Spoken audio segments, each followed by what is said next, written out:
Olá, Olá, bem-vindo e bem-vinda, aluna, aluno, do nono ano A e B. Meu nome é Arielle. aqui quem fala é o professor José Paulo, que junto com o professor Gibson e com a professora Arielle estaremos fazendo uma revisão do ano anterior. A revisão que faremos hoje. Começa sobre o trabalho e técnicas. A história estuda o tempo das coisas, a ordem cronológica. Mas e a geografia? Geografia é a ciência cujo objeto de estudo é o espaço geográfico, onde estão estabelecidas as relações humanas. Logo, pode-se afirmar que a geografia estuda a relação entre a sociedade e o meio. A geografia estuda os espaços que nós, seres humanos, entendemos, transformando esse espaço natural em espaço geográfico. Nessa aula, nós iniciamos com duas palavras-chave, que são técnica e trabalho. Nós sabemos que para o ser humano se desenvolver em algum lugar, ele deve conhecer esse lugar para ver qual a melhor técnica ele pode aplicar. As técnicas para se desenvolver um determinado trabalho precisa levar em consideração alguns fatores, como, por exemplo, o clima, a vegetação, o solo, presença e ausência de água. Esses fatores determinam se o espaço é hóspito ou inóspito.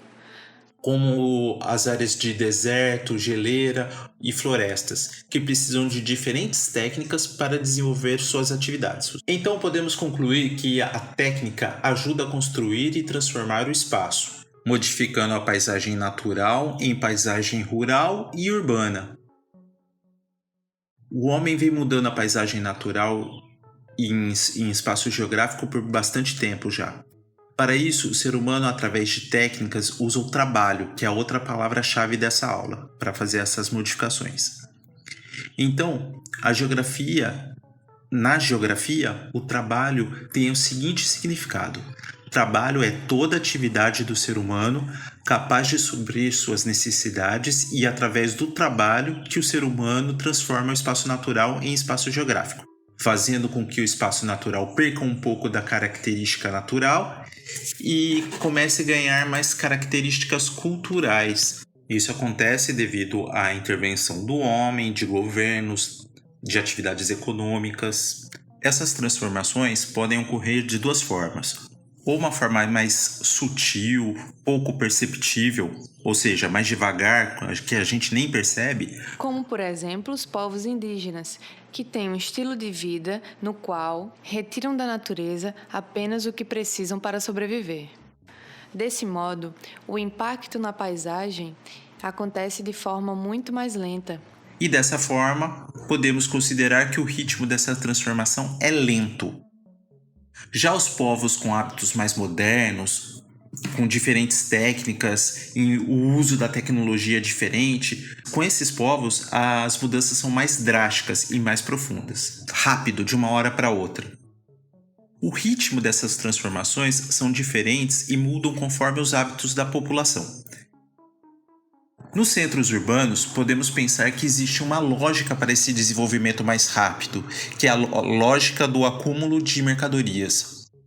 Essa lógica a gente vai estudar agora no segundo ponto dessa revisão, que é o sistema político-econômico capitalista.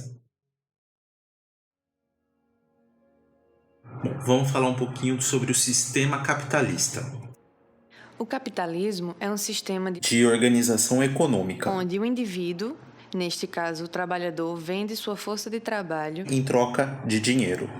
E quem contrata o trabalhador tem o objetivo de lucrar em cima desse trabalhador, ganhar dinheiro em cima desse trabalhador com o trabalho dele. Dessa forma, a gente pode estudar as formas que o capitalismo se desenvolve. Mas de que forma esse capitalismo funciona e se desenvolve?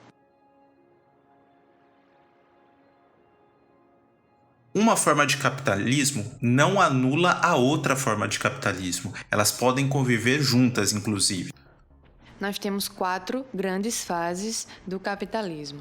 A primeira, conhecida como pré-capitalismo ou capitalismo comercial, mercantil, surge no final do século XV e marca o fim também da Idade Média e o início da Idade Moderna, né?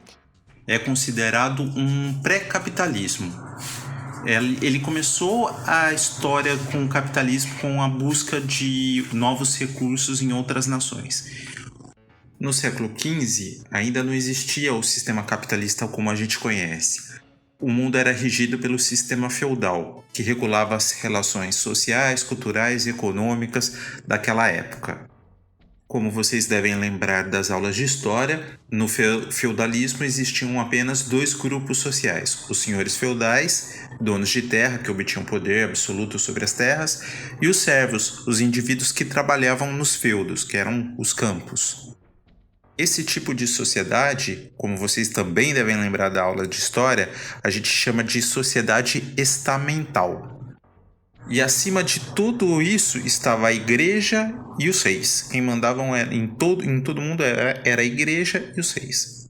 A necessidade de novos produtos para comércio, novas áreas de comércio, fez com que existisse uma expansão marítima comercial, já que os grupos que moravam na Europa, os grupos das pessoas que moravam na Europa, passaram a consumir também aquelas especiarias da Ásia. Então, com o consumo daquelas especiarias, houve um interesse maior em buscar esse tipo de material. Então, os navegadores traziam esses novos produtos que eram comercializados nos grandes centros. Esses grandes centros começaram a ficar cada vez maiores porque a população começou a consumir mais aquele produto e foi se expandindo o comércio marítimo. É nesse período que os portugueses tomaram posse do território que hoje a gente conhece como Brasil.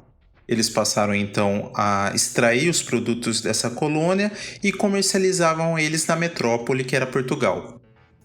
A lógica então era: a colônia produzia e exportava matéria-prima e a metrópole revendia essas matérias, essas mercadorias. Foi aí que começou a surgir uma nova classe social, que é a burguesia, o que levou à decadência do sistema feudal. No sistema feudal, eles procuravam acumular as riquezas, principalmente metais preciosos. Era isso que definia o que valia mais e o que valia menos.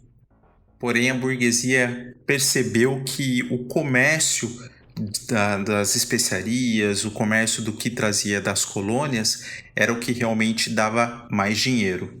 Foi aí que o capitalismo foi surgindo, com a burguesia, como essa nova classe social, que tinha preocupação principalmente em obter lucro das mercadorias comercializadas.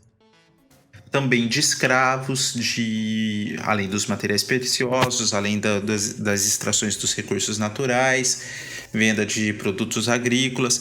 Tudo isso que era produzido na colônia era vendido na Europa metrópole, entendeu? E com isso foram surgindo novas formas de comércio também. Então, o que a gente pode destacar do capitalismo comercial ou mercantil? A gente pode verificar o surgimento do valor da moeda como troca, ou seja, quanto vale um quilo de arroz, eles valiam tanto de moedas de ouro. Foi aí que foi começando a monetização das coisas, né? A produção manufaturada, a divisão do trabalho, que daí começou a ter gente que fazia, por exemplo, um tipo de artefato, por exemplo, um fabricante de sapato. Um fabricava a cordinha que amarra o sapato, o outro a sola e o outro o couro que vai por cima. Então foi surgindo uma divisão do trabalho. O mercantilismo, a balança comercial, o protecionismo, o metalismo foram todos desse período.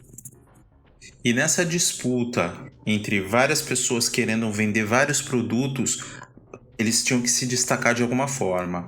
Então começou a haver uma preocupação em estar fazendo produtos chegarem de forma mais rápida, ou então a produção desses produtos serem mais rápida, mais barata e em maior escala.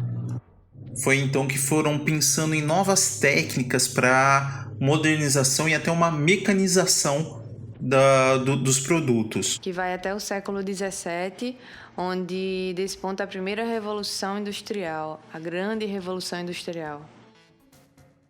Então, no século XVIII acontece a Revolução Industrial, E a grande característica do capitalismo industrial, como o próprio nome diz, é a industrialização, que acontece em toda a Europa, iniciando o processo de encerramento da manufatura e a transformação tecnológica, a inovação tecnológica. Foi com a Revolução Industrial que veio a nossa nova fase do capitalismo industrial. Pois bem, com essa nova mecanização da produção, a Inglaterra do século XVIII, a indústria têxtil foi a que foi uma das moveu a Revolução Industrial e que com isso o capitalismo industrial. Então a Inglaterra importava o algodão dos Estados Unidos, de outros países, inclusive do Brasil, da Paraíba, inclusive. Foram melhorando essas técnicas que, de repente, a máquina que fazia 10 camisetas por hora passou a fazer 100 camisetas por hora, enquanto na manufaturada do burguês, ele continuava fazendo uma camiseta por hora. Então ele começou a ganhar mercado. Essas máquinas eram movidas a vapor, consumia muito carvão vegetal. Por outro lado, a exploração de muitos trabalhadores, intensificando o processo de urbanização e acentuando desigualdades sociais. A primeira revolução trouxe como tecnologia a máquina de fiar, o tear mecânico e a máquina a vapor. Já na segunda revolução industrial, podemos citar inovações como o avião, o telégrafo, o telefone, o cinema, a invenção dos meios de comunicação, vacinas e antibióticos e descoberta de novas substâncias químicas. E a terceira revolução, que aconteceu no século XX, o avanço da metalurgia, o avanço da ciência e da tecnologia, a conquista espacial, o progresso da eletrônica, o uso da energia atômica e a biotecnologia. Só que isso também traz consequências. A poluição aumenta, a desigualdade aumenta entre as populações, há uma menor distribuição de renda, até que chegamos na quarta revolução industrial, que é muito mais ligada à internet das coisas, que também vai alterar muito o cenário do trabalho no futuro. Bom, falado um pouquinho da Revolução Industrial e como ela está se desenvolvendo, a gente volta de novo para falar do capitalismo, que existe uma outra forma de capitalismo. E aí, a partir do século XX, nós entramos numa nova fase do capitalismo, Que é o capitalismo financeiro. o capitalismo de monopólio. Recebe esse nome porque bancos e instituições ligadas ao sistema financeiro são os principais agentes desse período. É a indústria que se desenvolveu a um ponto tão importante que ela passou a investir em outras áreas. Ela era indústria, mas ela começou a investir também na produção de outras coisas que não era daquela indústria inicial. Ela começa a investir em terrenos, ela começa a investir em outras áreas. Alguns estudiosos afirmam que esse período acabou com a queda da Bolsa de Nova York. Porém, afirmam também que vivemos hoje no meio da era técnica científica informacional. São os mercados que surgiram com a robótica, com a internet. Nós podemos ter uma ideia do que seja a revolução técnico-científica e informacional.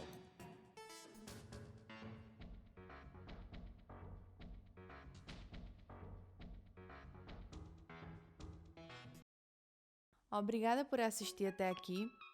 Deixa um comentário pra gente falando o que você achou do vídeo e não esqueça de responder as questõezinhas que a gente deixou lá para saber se vocês entenderam mais ou menos a ideia. Valeu, até a próxima!